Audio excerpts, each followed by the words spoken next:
विलासपुर के रहने वाले रमेश की अभी अभी शादी हुई थी, लेकिन रमेश इस शादी से ज्यादा खुश नहीं था। लोगों को लगता था कि सुंदर दुल्हन मिलने की वजह से रमेश तो बहुत खुश होगा। भाई नसीब हो तो रमेश की तरह पिछले ही साल प्रमोशन मिल गया और इस साल खूबसूरत सी लड़की से शादी हो गई। पुश्तैनी घर जायदाद सब है रमेश के पास और अब तो बीवी भी ऐसी मिली है कि क्या कहने। एक बात तो सही है, सभी की किस्मत इतनी अच्छी नहीं होती है।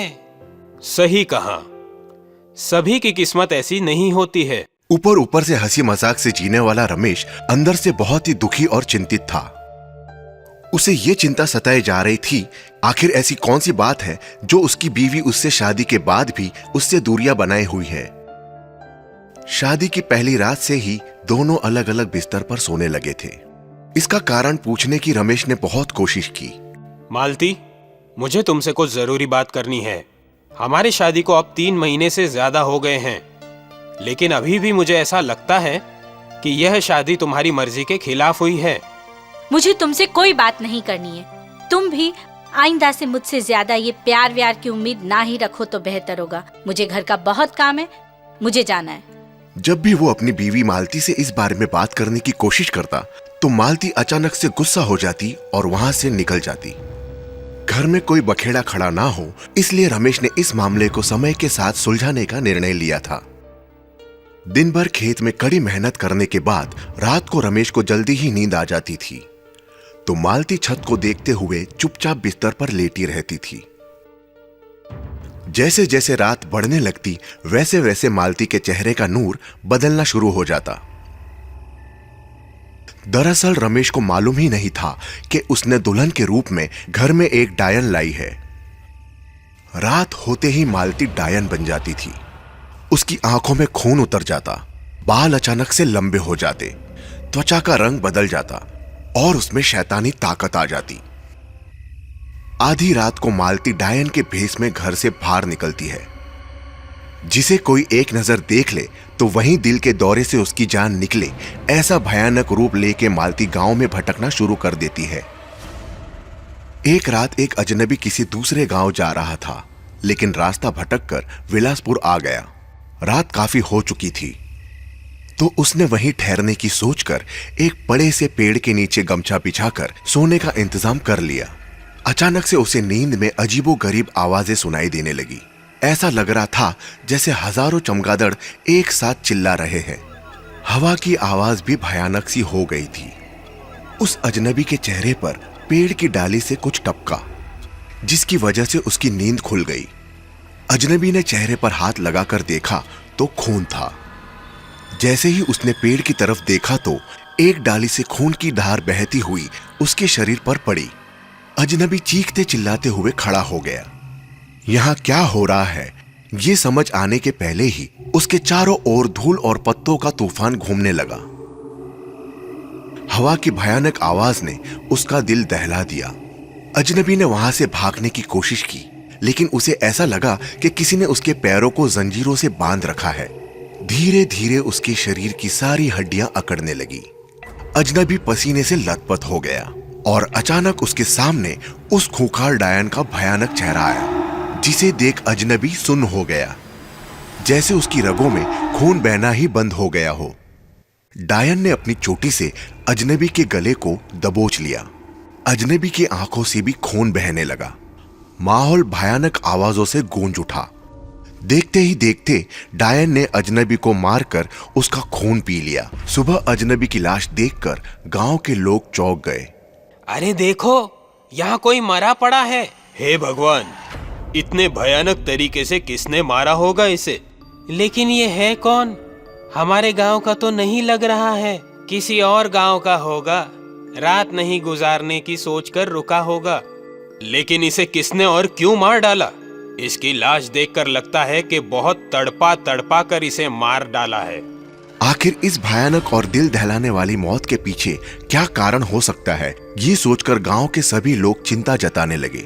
लेकिन अजनबी के मौत का कारण किसी को पता नहीं चला। वैसे तो गांव के सभी लोगों की जिंदगी आम दिनों जैसे ही बीत रही थी, लेकिन अब गांव में आए दिन खूनी वारदातें होने लगी थी। सुनसान इलाके में आधी रात को टहलने वाले सोए हुए लोगों पर हमला कर उन्हें दर्दनाक मौत के घाट उतारा जाने लगा। हैरत की बात तो ये थी कि सभी मौतें एक जैसी होने लगी थी।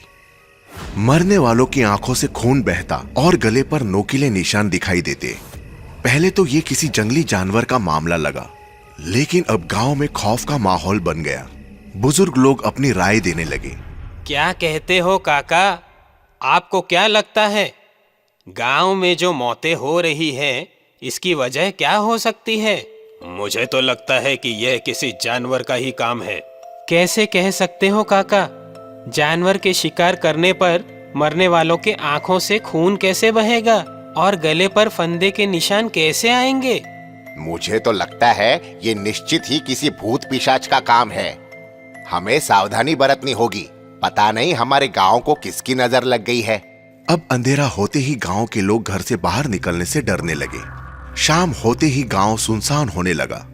रमेश को तो भनक भी नहीं थी कि गांव में होने वाले हादसों के लिए उसकी बीवी ही जिम्मेदार है। दिन में मालती आम औरतों जैसी ही दिखती थी, लेकिन हमेशा गुस्सैल और आक्रामक बर्ताव करती थी। एक रात रमेश गहरी नींद में सोया हुआ था। रसोई घर में बर्तन गिरने की आवाज से उसकी नींद खुल गई तो उसने देखा कि उसकी बीवी मालती घर में कहीं नहीं है। रमेश परेशान हो गया कि आखिर इतनी रात गए मालती कहां गई होगी। मालती, मालती, इतनी रात गए मालती कहाँ गई होगी? पहले ही गांव में मौतें हो रही हैं। न जाने मालती किस लिए और कहाँ गई होगी इतनी रात में। गांव में होने वाले मौतों के बारे में याद करके उसका दिल बैठ गया।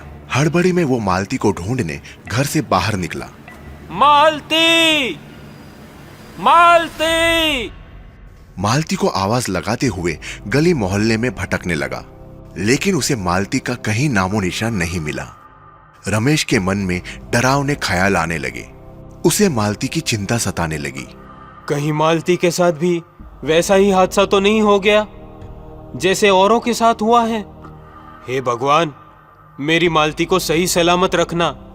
काफी देर मालती को ढूंढकर थका हारा रमेश घर वापस लौटा।